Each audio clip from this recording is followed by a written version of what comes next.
Abba, papa, motema etondi sami naposa na yoe.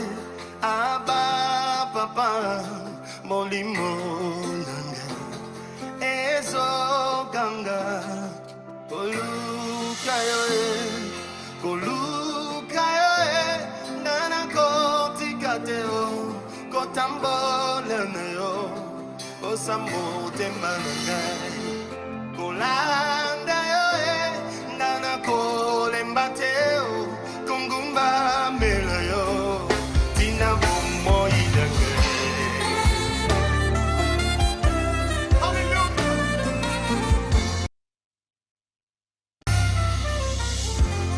Abba papa motema etondi sami naposa na yoe.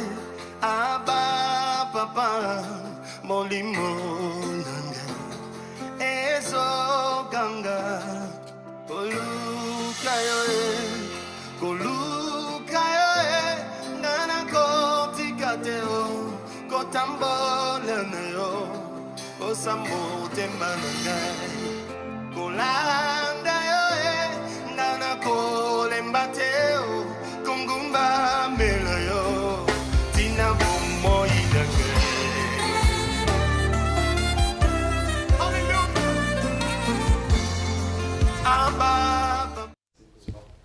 Bien-aimés, nous voici encore parce que la semaine passée, nous avons parlé du cœur. Nous avons parlé de notre cœur qui peut nous condamner par rapport à nos actions, nos comportements, notre hypocrisie. Et la parole nous enseigne que Dieu est plus grand que notre cœur. Nous pouvons aller vers lui, nous repentir, afin que Dieu puisse nous purifier, comme la parole nous enseigne, que nous puissions avoir un cœur qui est pur et qui a de l'assurance quand nous servons Dieu, quand nous prions, quand nous le louons, quand nous l'adorons. Notre cœur ne nous reproche pas. Et c'est ça ce que Dieu attend de nous. Mais malheureusement que nous servons Dieu sans tenir compte de l'état de notre cœur et sans tenir compte de sa parole. Qu'est-ce que Dieu attend de nous? Qu'est-ce qu'il nous demande? Est-ce que nous sommes en train de faire ce que Dieu nous demande ou nous faisons ce que nous voulons? Jésus disait, pourquoi m'appelez-vous Seigneur? Si vous ne faites pas ce que moi je dis, pourquoi tu l'appelles Seigneur? Si au fond de ton cœur tu n'es pas déterminé, disposé et disponible à faire ce que le Seigneur attend de toi, pourquoi tu l'appelles Seigneur? Il est ton Seigneur en quoi? Ce que Dieu attend de nous, c'est l'obéissance à sa parole. Bien-aimé, c'est l'obéissance à sa parole. Ce que Dieu attend de nous, y compris moi qui prêche, que tu sois pasteur, apôtre, prophète, ce que Dieu attend de nous fidèles, c'est l'obéissance à sa parole. Je vous ai dit, être pasteur, être apôtre, être prophète, cela ne te sauve pas. Ce sont des fonctions que Dieu attribue à chacun selon sa grâce. Mais ce qui nous sauve, c'est l'œuvre que Jésus-Christ a accomplie sur la croix et l'obéissance à cette œuvre-là par les enseignements qu'il nous donne. C'est ainsi qu'il nous exige de nous aimer de tout notre cœur. Ça veut dire que Dieu exclut dans notre cœur un amour semblant. On n'a pas besoin de vivre dans l'hypocrisie. Il faut que l'amour qui est au fond de notre cœur soit sincère, bien-aimé. Et je vous ai dit la semaine passée que si nous ne veillons pas sur notre cœur, nous l'exposons au diable. Et vous savez que la Bible nous enseigne que le diable est rusé. N'oubliez jamais cela. Et Dieu nous dit de ne pas donner accès au diable. Mais nous donnons accès au diable par notre cœur. Parce que la bouche parle de l'abondance du cœur. Nos pensées peuvent manifester l'inspiration satanique. Rappelez-vous de l'apôtre Pierre. Comment Jésus l'a réprimandé quand il voulait s'opposer à la volonté de Dieu pour dire à Jésus que cela ne plaise à Dieu que tu meurs sur la croix. Jésus n'a pas hésité pour dire « Satan, arrière de moi ». Ce n'est pas que Pierre était possédé, mais l'inspiration qu'il avait eue ne venait pas de Dieu, venait du diable. Et c'est ce qui se passe si notre cœur n'est pas en Dieu. Si nous ne le servons pas de tout notre cœur, nous allons exposer notre cœur au diable. Regardez le livre de Jean chapitre 13. Jean chapitre 13, nous allons lire le verset 2. J'ai pris seulement ce passage pour que tu comprennes comment on peut s'exposer. Jean chapitre 13, verset 2. Jean chapitre 13, le verset 2, dans la version Louis II, nous lisons au nom du Seigneur. Amen. Pendant le souper, lorsque le diable avait déjà inspiré au cœur de Judas Iscariote, fils de Simon, le désir de le livrer. Amen. Amen. Vous comprenez comment la parole enseigne? Qui est Judas? C'est un frère que Jésus a choisi parmi les apôtres. Qui est Judas? Judas était parmi les 70 que Jésus a envoyés pour guérir les malades. Qui est Judas? Judas, c'était le ministre des Finances. Il détenait la caisse. Il gérait l'argent. Judas. Mais le problème n'est pas la responsabilité qu'on occupe. Ce n'est pas une fierté. Le problème, c'est notre cœur, bien-aimé. Tu peux être diacre, tu peux être ancien, modérateur, prédicateur, pasteur assistant, comme c'est l'habitude, pasteur principal, c'est bien, c'est pas mauvais tout cela. Tu peux être chantre. Tu peux assurer la sécurité à l'église, c'est bien. Judas aussi avait des responsabilités. Il gérait la caisse d'argent. Il était le trésorier quand Jésus était sur la terre. Il a fait des miracles. Il a guéri parmi les 70 que Jésus a envoyés. Judas était parmi. Mais le problème ici, bien-aimé, c'est l'état de notre cœur. Comment nous servons Dieu, dans quel état de cœur? Parce que si nous ne veillons pas sur notre cœur, nous allons donner accès au diable. Judas marchait avec Jésus. Il a vu Jésus enseigner. Il a vu Jésus faire des prodiges et des miracles extraordinaires. Mais qu'est-ce qui est au fond de son cœur? Jésus connaissait les pensées. Jésus a fait de son mieux pour aider Judas à ne pas se laisser emporter par le diable. Mais malheureusement, Judas n'est pas le seul. Aujourd'hui, nous avons beaucoup de Judas dans nos églises. De Judas. Des gens qui saluent les hommes de Dieu, les pasteurs. Ils sont parfois fiers de leur pasteur, mais c'est les mêmes qui parlent mal de ce même pasteur-là. Judas. Toujours mécontents. Ils ont toujours des raisons, des remarques. Mais ils sont incapables de faire des remarques pour leur propre vie. Beaucoup de remarques pour la vie des autres.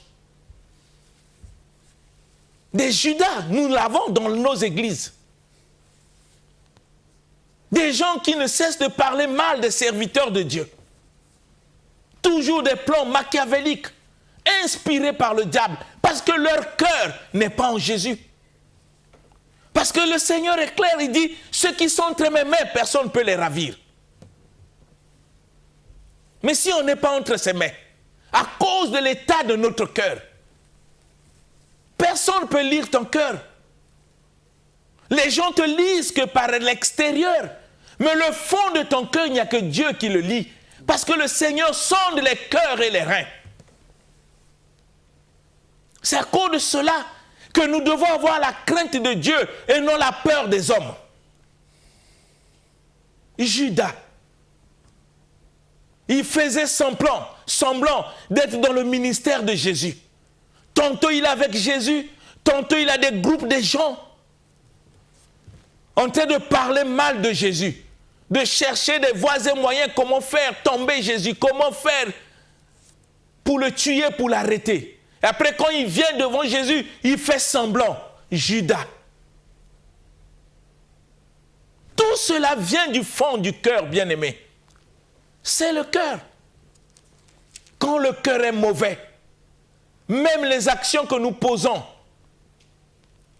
sont mauvaises. C'est le cœur. C'est du cœur. C'est le cœur qui détermine notre comportement extérieur. Notre façon d'être. Le cœur.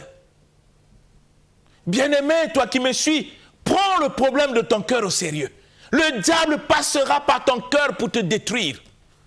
En t'inspirant des pensées mauvaises qui n'ont rien à voir avec la parole de Dieu.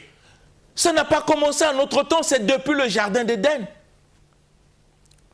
Comment Satan a inspiré à Ève des pensées contradictoires avec l'ordre que Dieu avait établi dans le jardin.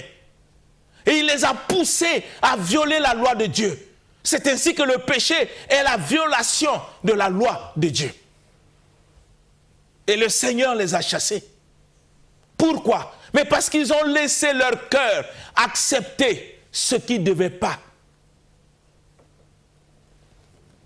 Judas, quand les autres le voyaient, pensaient que c'était un disciple très zélé, un gestionnaire d'argent. Et la Bible dit qu'il était un voleur. Il n'y a que Jésus qui le connaissait, les autres ne savaient pas. Parce que Jésus lit les cœurs. Maintenant, pose-toi la question, tu es qui exactement? Toi qui prétends être chrétien, qu'est-ce qui se drame au fond de ton cœur? Quel genre de comportement tu manifestes? Qu'est-ce qui est au fond de ton cœur? Comment tu ne peux pas avoir la crainte même de parler mal de ton pasteur? Si tu as un problème avec lui, va le voir. Dis ce que tu penses pour être juste et honnête devant Dieu, que de parler derrière son dos. Judas.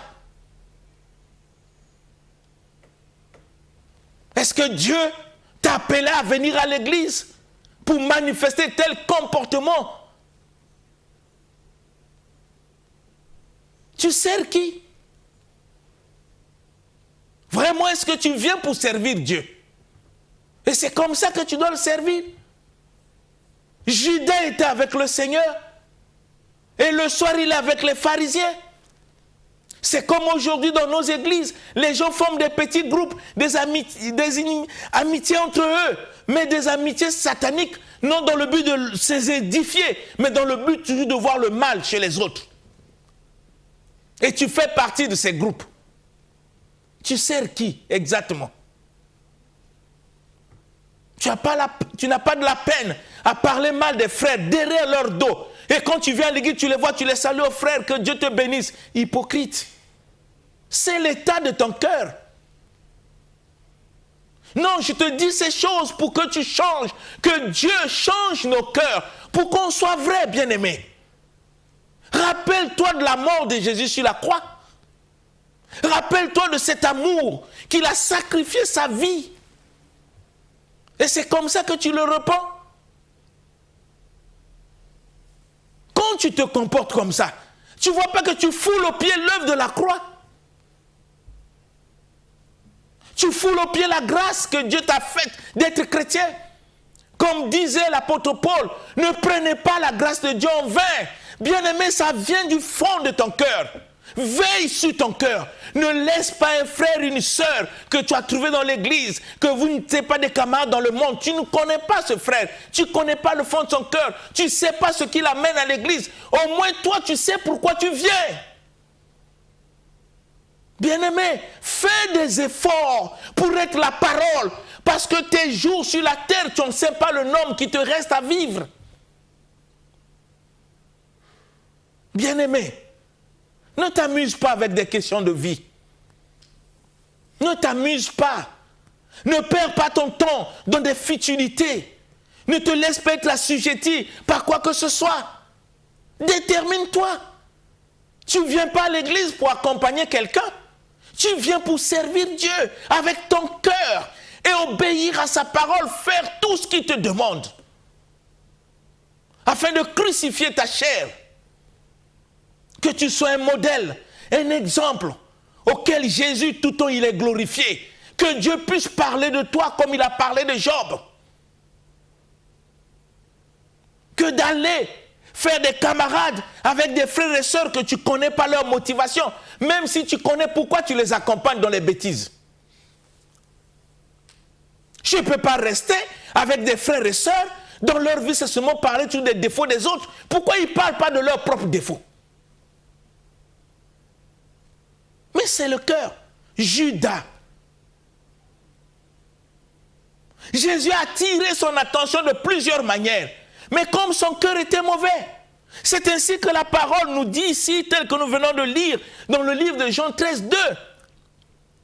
Et qu'après le souper, alors que le diable avait déjà mis dans le cœur de Judas, comment Judas qui était disciple de Jésus, que le diable arrive à inspirer son cœur? Comment? Mais parce que son cœur était déjà mauvais dès le début. Il n'avait pas un bon cœur. Il a exposé son cœur au diable. Et le diable l'a utilisé comme disciple bien-aimé. Dieu t'a appelé pour que tu sois un instrument, que tu sois doté des dons, pour qu'à travers les dons qu'il va te donner, tu manifestes ta gloire. Dieu ne t'a pas appelé pour former des groupes de gens, pour aller parler mal des gens, pour critiquer des gens, pour être comme des espions. Dieu ne t'a pas appelé à cela, bien-aimé. Sors de cet esprit de Judas, afin de ne pas laisser ton cœur être entraîné par le diable. Pendant le souper, ils étaient avec le Seigneur. Le diable a inspiré dans le cœur de Judas. Qui inspire ton cœur? Est-ce que tu penses le Saint-Esprit peut t'amener à haïr les gens? Tu penses que le Saint-Esprit peut t'amener à parler mal des gens?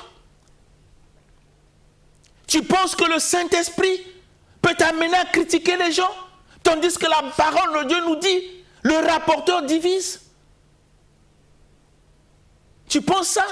Analyse les pensées qui montent au fond de ton cœur pour les discerner. Si tu trouves que les pensées ne sont pas conformes à la parole de Dieu, chasse ces pensées.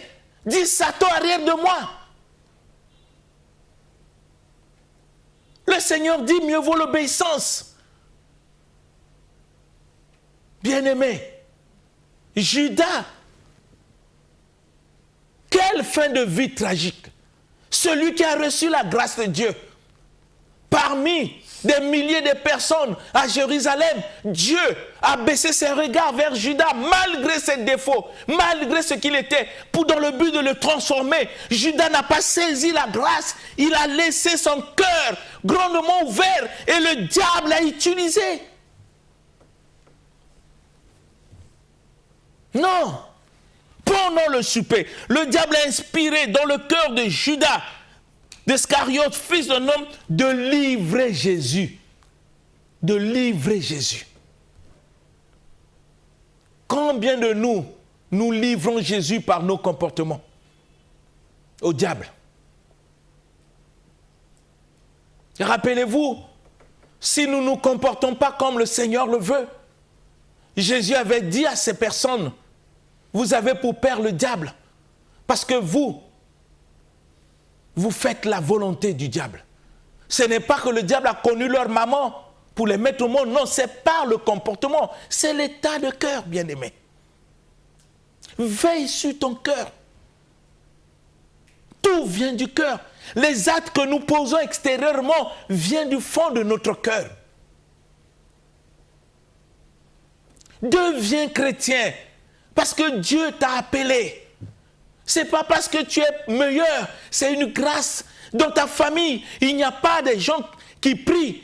Mais Dieu t'a vu, il t'a appelé. Dans ta famille, il y a beaucoup de gens que Dieu pouvait appeler. Tu as des amis qui sont encore restés dans le monde. Pose la question, pourquoi toi? Mais parce que tu as de la valeur devant le Seigneur. Ne laisse pas le diable détruire cette valeur en inspirant dans ton cœur des choses qui ne sont pas conformes à la volonté de Dieu. Et Judas l'a fait. Vous comprenez pourquoi? Je reviens toujours sur ça. Que le Seigneur a dit, garde ton cœur. Garde ton cœur plus que toute autre chose. Garde ton cœur, mon frère. Garde ton cœur, ma soeur. Plus que toute autre chose, car c'est de lui que viennent les sources de vie. Garde ton cœur. Ne laisse pas ton cœur être inspiré par des pensées machiavéliques, diaboliques, dans le but de détruire. Non, ne fais pas cela. Garde ton cœur. Et Dieu te parle de ton cœur. Sers Dieu avec ton cœur. Aime Dieu avec ton cœur. Jésus a dit, tu dois aimer le Seigneur de tout ton cœur. Mais si ton cœur a des pensées qui ne sont pas conformes à la volonté de Dieu, comment tu peux prétendre servir Dieu? Souvent, on a l'impression qu'on lit le diable tous les jours. Mais le diable est en train de lier nos cœurs et il est en train de nous détruire. On ne se rend pas compte. On ne se rend pas compte. Regardez le livre de Actes des Apôtres. Vous allez comprendre encore comment des gens qui prient Dieu, qui laissent leur cœur être entraîné par des inspirations sataniques. Actes des Apôtres, chapitre 5. Actes des Apôtres, chapitre 5.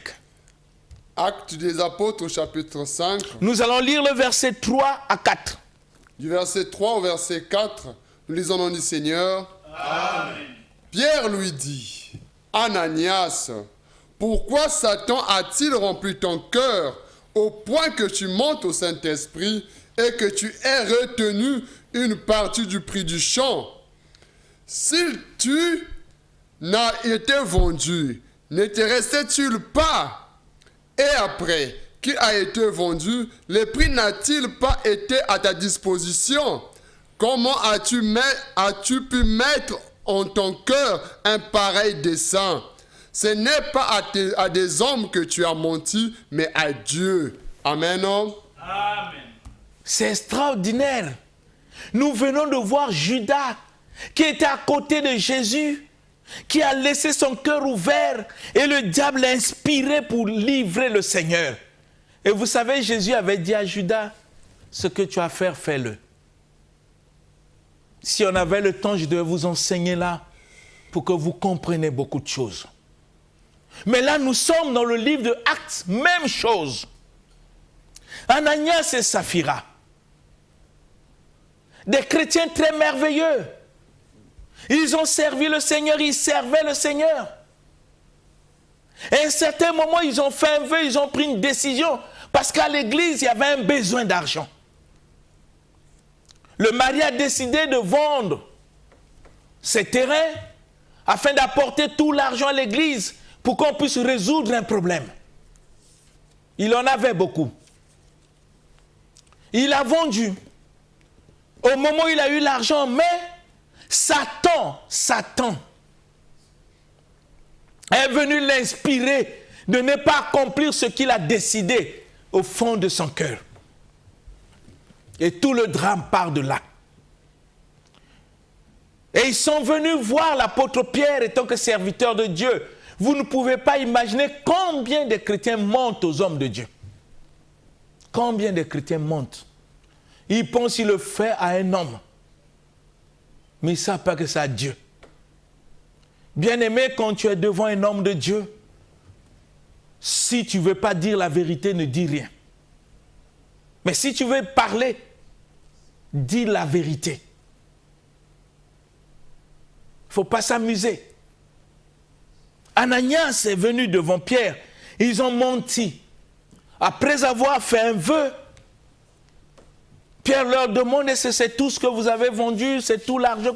Il dit non, c'est tout. Ils montaient. C'est dommage. d'avoir des chrétiens zélés, des chrétiens déterminés qui travaillent pour Dieu, mais dont leur cœur peut être manipulé par le diable. Vous comprenez pourquoi Dieu veut que nous puissions veiller. Veille sur ton cœur, bien-aimé. Veille sur les pensées qui montent en toi. Veille sur tes décisions. Veille sur tes vœux. Veille, bien-aimé. L'église n'est pas un lieu d'amusement. Nous ne servons pas un homme à l'église, nous servons Dieu par les hommes. C'est par les hommes que Dieu a établi que nous le servons. Nous n'avons pas le droit de mentir. La Bible dit, et Pierre leur dit, pourquoi Satan a-t-il rempli ton cœur? Pourquoi Satan? Vous voyez, il parle avec peine. Pierre n'a pas compris comment un chrétien zélé, comme Ananias, peut arriver à exposer son cœur à Satan, pour que Satan puisse inspirer des pensées qui n'ont rien à voir, des pensées qui n'ont rien à voir avec la parole de Dieu. Il dit, pourquoi Satan a-t-il rempli ton cœur au point que tu aies menti au Saint-Esprit? Le mensonge, on ment. Devant un homme de Dieu, tu mens. Pierre dit, tu ne mens pas à un homme, tu mens au Saint-Esprit. Satan a rempli son cœur. Satan a inspiré ses pensées. Satan, je dis, n'était pas possédé par le diable. Je ne parle pas de possession. Je parle d'inspiration satanique. Satan a inspiré ses pensées. Et au lieu d'exécuter ce qu'il avait arrêté devant le Seigneur,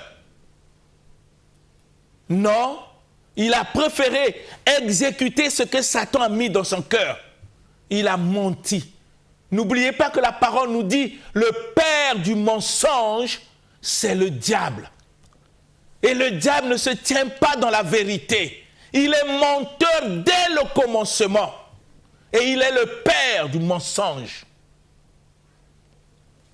Comment un chrétien peut arriver à faire de telles choses?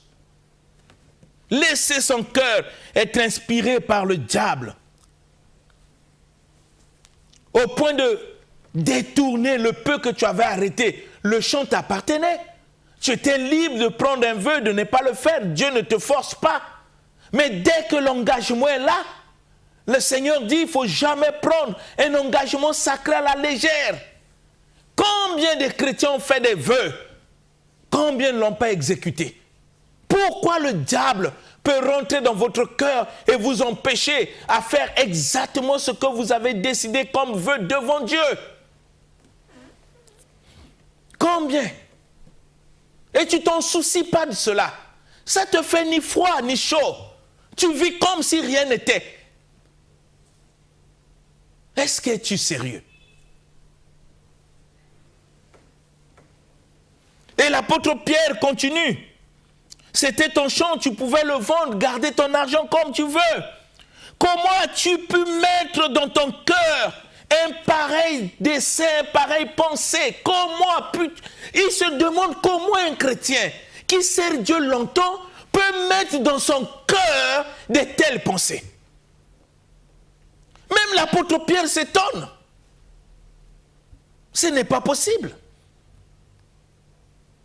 De tels desseins tu mets dans ton cœur. C'est du cœur que nous servons Dieu, bien-aimé. Du cœur, notre cœur est plus que tout.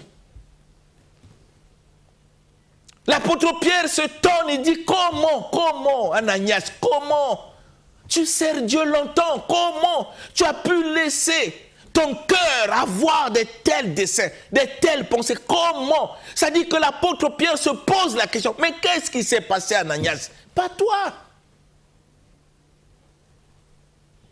Comment? De tels desseins. Et Pierre conclut pour lui dire, ce n'est pas à des hommes que tu as menti. C'est à Dieu. Vous ne pouvez pas imaginer combien nous mentons à Dieu. Vous ne pouvez pas imaginer. Parfois, on n'est pas sérieux en nous-mêmes. Comment voulez-vous que Dieu puisse nous utiliser s'il voit nos cœurs, il trouve qu'on n'est pas sérieux? Comment? C'est ainsi que nous fabriquons des prophéties, nous fabriquons des choses au sein de l'Église pour faire manifester des émotions et non le Saint-Esprit. Si notre cœur n'est pas droit devant Dieu, comment, Ananias, as-tu pu mettre de telles pensées dans ton cœur? Comment? Pierre se demande le cœur. Combien de chrétiens dans nos églises font les mêmes choses? Combien? Il y a même ceux qui détournent même l'argent. Combien? Comment on peut avoir de telles pensées? Comment je peux avoir de telles pensées dans mon cœur, ne pas être sérieux dans des choses de Dieu? Comment je peux avoir de telles pensées? Comment? Qui m'inspire cela? L'apôtre Pierre dit, mais Satan, comment Satan a pu mettre dans ton cœur? C'est que tu as donné accès au diable. Parce que la parole nous enseigne, ne donnez pas accès. Si le diable arrive à m'inspirer, c'est parce que moi-même, j'ai donné accès au diable. Bien-aimés, réfléchissons.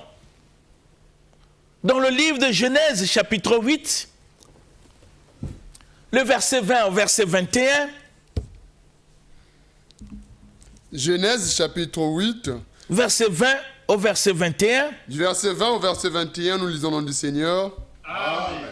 Noé bâtit un autel à l'Éternel. Il prit de toutes les bêtes pures et les oiseaux purs. Il les offrit des holocaustes sur l'autel.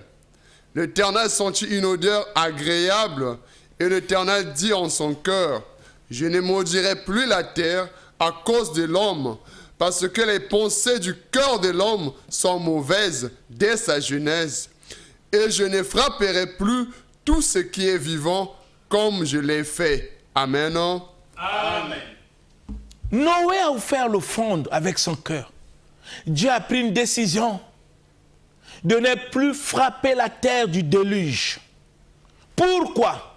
Mais parce que Dieu nous révèle que les pensées du cœur de l'homme est déjà mauvaises. Les pensées mauvaises dès sa jeunesse. Dès sa jeunesse. C'est là où vous voyez parfois dans nos foyers nos enfants. Un enfant qui est en train de grandir à l'âge de 4 ans, 5 ans, 6 ans.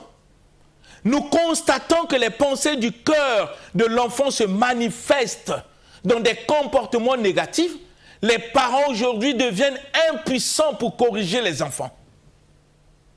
Mais Dieu dit, les pensées de cœur de l'homme, c'est depuis sa jeunesse, quand il est encore petit, contient des mauvaises pensées dans le cœur de l'homme.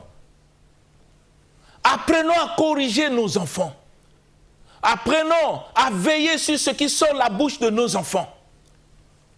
Apprenons à les éduquer afin que leur cœur ne puisse pas être comme une proie entre les mains du diable.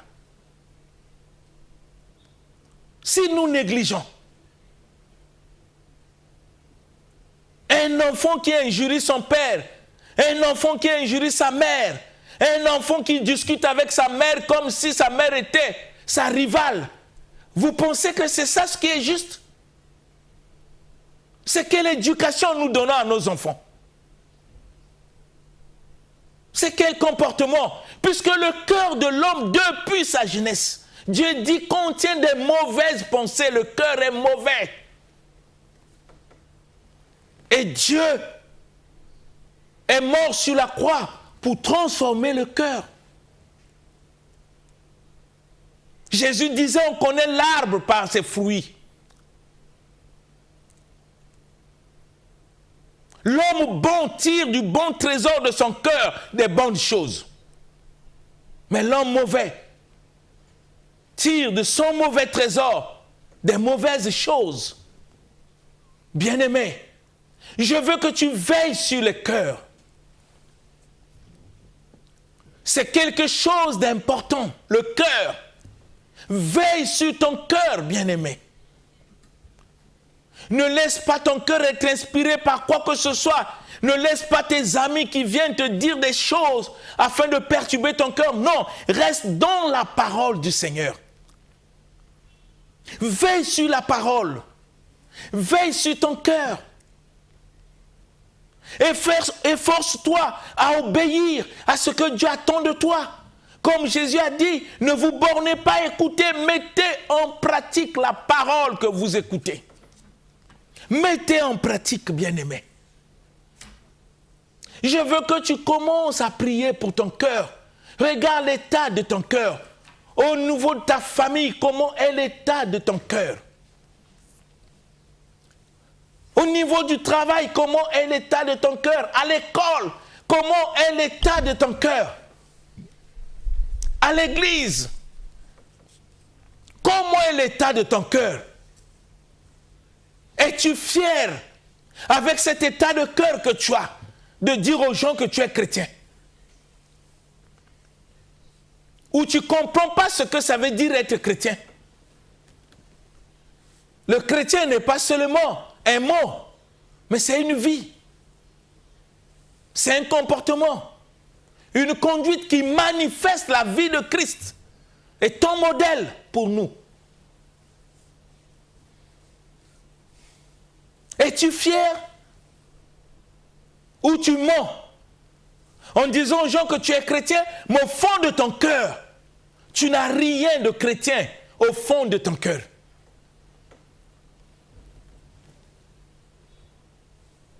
Et quand tu pries avec quel état de cœur, bien-aimé?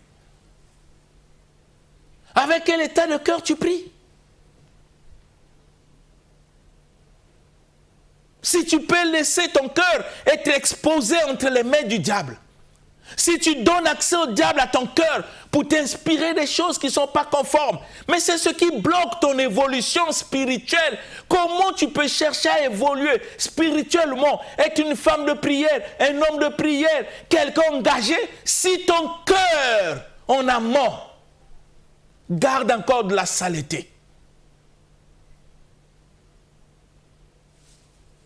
Commence à laver l'intérieur. Commence à nettoyer l'intérieur de ton cœur. Commence à être toi-même. Ne cherche pas à paraître. Il faut l'être au fond de ton cœur. Que les gens ne croient pas en toi, mais toi-même tu sais qui tu es dans le Seigneur. Et l'effort que tu fais par la grâce du Seigneur à lui être agréable par ta conduite, par ton comportement, en faisant des efforts, en mettant en pratique sa parole. L'apôtre Paul disait, je n'ai pas atteint la perfection, mais je cours pour l'atteindre. Toute sa vie se concentrait. Il oublie ce qui est en arrière. Il tend les regards vers ce qui est devant pour être ce que Dieu attend de lui. Est-ce que c'est ce que tu fais? Sois chrétien. Selon le modèle de la parole. Veille sur ton cœur, bien-aimé. Regarde ce qui est au fond de toi. Regarde ce que tu fais. Regarde ta conduite. Est-ce que Dieu prend plaisir à toi? Comme je le dis souvent, croire en Dieu, c'est une bonne chose. Aller à l'église, c'est une bonne chose. Servir Dieu dans les différents départements, c'est une bonne chose. Mais pose aussi la question, est-ce que Dieu croit en toi? Si tu continues dans cet état de cœur, est-ce que Dieu croit en toi? Je veux que tu réfléchisses. Tu as encore le temps de tout changer. Le Seigneur ne t'abandonne pas, mais il t'attend. Réponds-toi. Dieu va toujours t'accueillir. Il a amour et il continue à t'aimer. Que cette parole puisse produire des fruits dans ta vie au nom puissant de Jésus.